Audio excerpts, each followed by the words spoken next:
좋아요와 구독 눌러주세요. 자, 오늘 만나볼 왕은요, 조선의 15대 왕 광해군입니다. 광해군? 왕 이름이 좀 이상한 것 같은데요? 쫓겨난 왕이었거든요. 왕으로 인정받지 못하기 때문에 왕자 시절 이름인 광해군으로 불리고 있는 겁니다. 아하! 연산군도 쫓겨난 왕이었잖아요. 광해군 일기 열어보지요.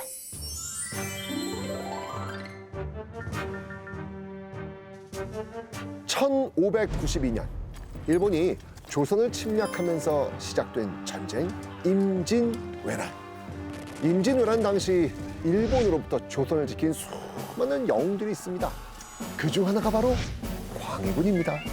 광해군은 쫓겨난 왕이라면서요. 그런데 영웅이라고요?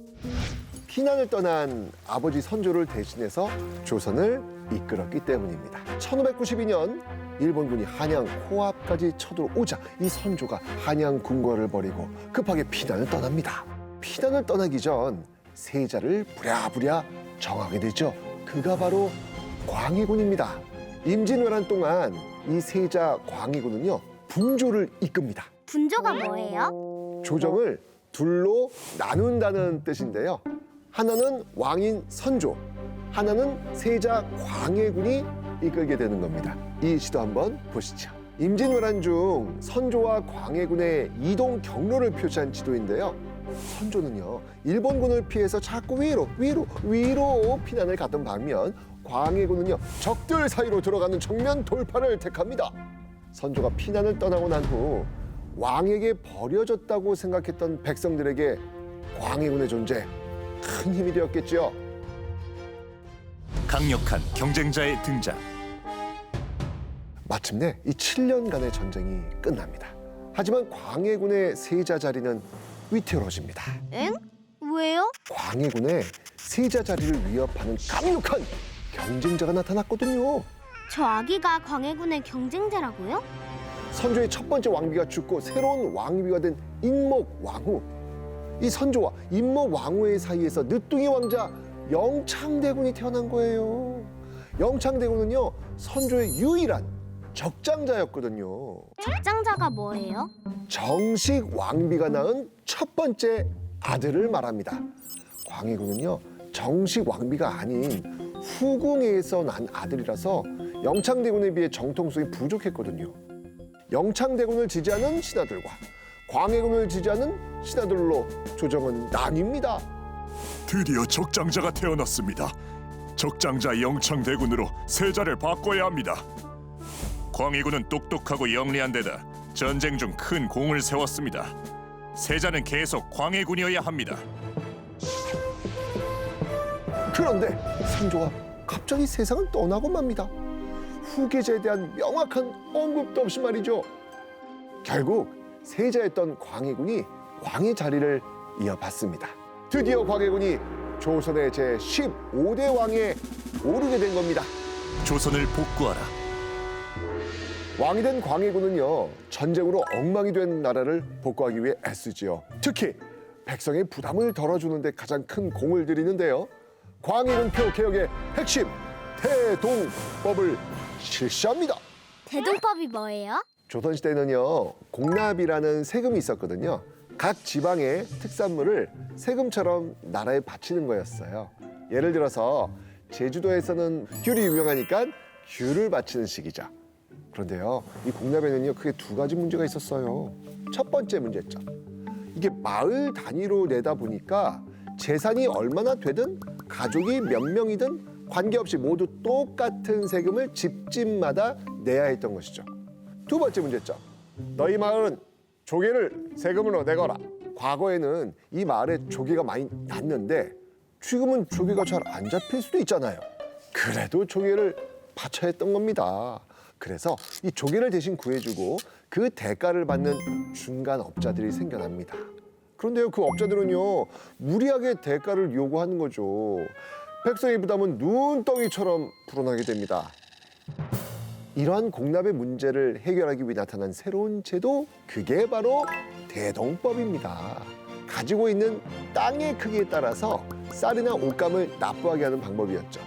특산물 대신 구하기 쉬운 쌀과 옷감으로 통일한 겁니다. 가지고 있는 자신의 땅만큼 세금을 거둔다는 건 엄청 파격적인 일이었습니다. 땅을 많이 가진 양반들 대동법 반대합니다. 반면 땅을 적게 가지고 있는 일반 백성들은 대동법을 반겼겠죠. 와, 광해군은 참 좋은 왕이네요. 이 대동법은요, 꽤 훌륭한 개혁이었습니다. 그런데요, 광해군이 백성들의 지지만 받은 건 아니었어요. 그 왕실의 위엄을 살려야 된다면서 임진왜란으로 불타버린 궁궐 경복궁을 다시 짓기 시작합니다. 공사에 동원된 백성들의 원성 엄청 커졌거든요. 농사일도 바쁜데 계속 공사일 해야 되니까요. 아이고 힘들다. 점점 지쳐갔겠죠. 광해군의 줄다리기 외교. 1619년 3월 조선의 장수 강홍립이 후금의 장수를 찾아갑니다. 후금에 항복하겠소. 후금? 나라 이름이에요? 북방 민족이었던 여진족이 막 힘을 키워가지고 후금이란 나라를 세웠거든요. 후금은요 빠르게 이 명나라의 땅을 차지하기 시작합니다. 위협을 느낀 명나라. 후금을 쳐야겠으니 조선에 군사를 보내시오. 그리고 한편에선 후금이 또 자신들과 외교 관계를 맺자고 조선한테 요구를 합니다. 이제 우리 후금과 잘 지내봅시다. 허허, 명이냐 후금이냐 광해군의 고민이 시작됩니다. 저라면 새로운 강자 후금을 선택할래요. 그게 이렇게 쉬운 문제가 아니에요. 임진왜란 때 우리를 도와준 나라 어딥니까? 명나라 아닙니까? 임진왜란 때 구원해준 망극한 은혜가 있어 차라리 나라가 망할지언정 보내지 않을 수는 없사옵나이다. 결국 명나라에 만여 명의 지원군을 보냅니다. 그리고요 지원군을 이끄는 강홍립 장군을 불러서 은밀하게 얘기하죠. 명나라 장수의 말을 그대로 따르지 말고 우리 조선군이 피해를 받지 않는 방법을 고민하라. 겉으로는 명나라를 좀 돕는 척했지만 뒤에선 적당한 때 후금의 항복 의사를 밝혀도 좋다면 넌지시 알린 겁니다. 하지만 명나라를 따르던 조선의 대신들 영 못마땅했습니다.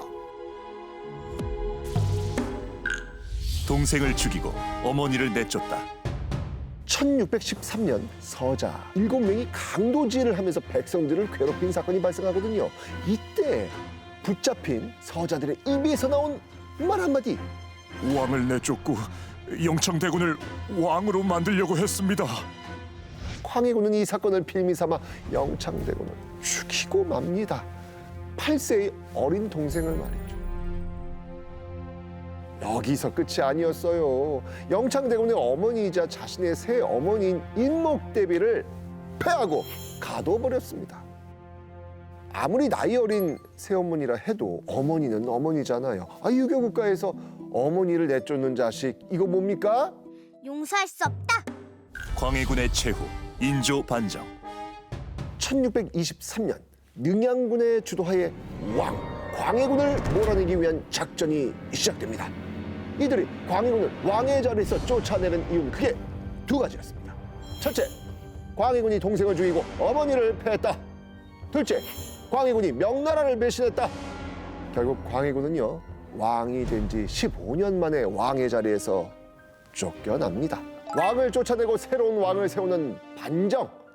이날의 사건을 우리는 인조 반정이라 부릅니다. 쫓겨난 왕 광해군은 18년의 유배의 생활 끝에 1641년 제주도에서 생을 마감합니다. 광해군은 두 얼굴의 왕이었어요. 중립외교를 펼치면서 전쟁을 피할 수 있게 노력한 왕이었지만 또 반면에 자신의 그 권력을 위해 동생을 죽이기까지 했던 매정한 왕이기도 했습니다. 이 광해군은 좋은 왕일까요? 나쁜 왕일까요? 여러분의 생각은 어떠십니까? 그럼 광해군 얘기 끝!